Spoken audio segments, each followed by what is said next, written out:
हे अर्जुन, रजोगुण और तमोगुण को दबाकर सतोगुण, सतोगुण और तमोगुणों को दबाकर रजोगुण, वैसे ही सतोगुण और रजोगुणों को दबाकर तमोगुण होता है अर्थात बढ़ता है।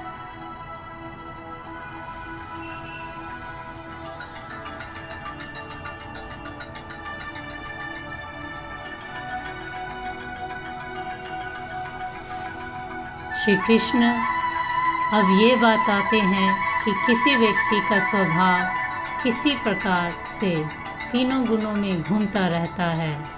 प्राकृत शक्ति में ये तीनों गुण विद्यमान हैं और हमारा मन इसी शक्ति से निर्मित है।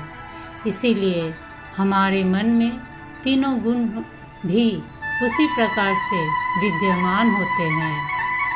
इनकी तुलना एक दूसरे के साथ प्रतिस्पर्धा करने वाले तीनों पहलवानों से की जा सकती है। इनमें से प्रत्येक एक दूसरे को परास्त करते रहते हैं और इसीलिए कभी कभी एक शीर्ष पर और कभी दूसरा और कभी तीसरा शीर्ष पर होता है। इस प्रकार से तीनों गुण मनुष्य के स्वभाव पर प्रभाव डालते हैं, जो इन तीनों गुणों के बीच घूमता रहता है।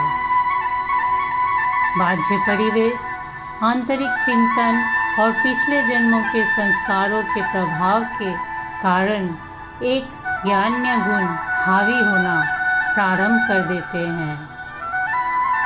इन गुणों में से किसी गुण का प्रभाव कितने समय तक रहता है, इसके लिए कोई नियम नहीं है।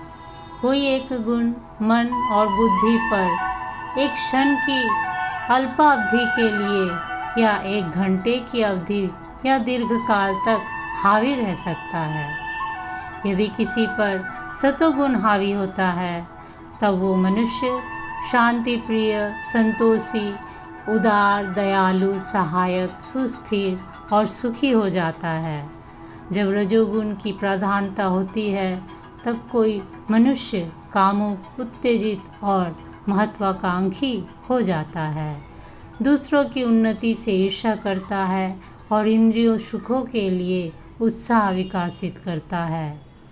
जब तमोगुण प्रधान हो जाता है तब मनुष्य पर निद्रा, आलस्य, घृणा, क्रोध, असंतोष, हिंसा और संदेह हावी हो जाता है।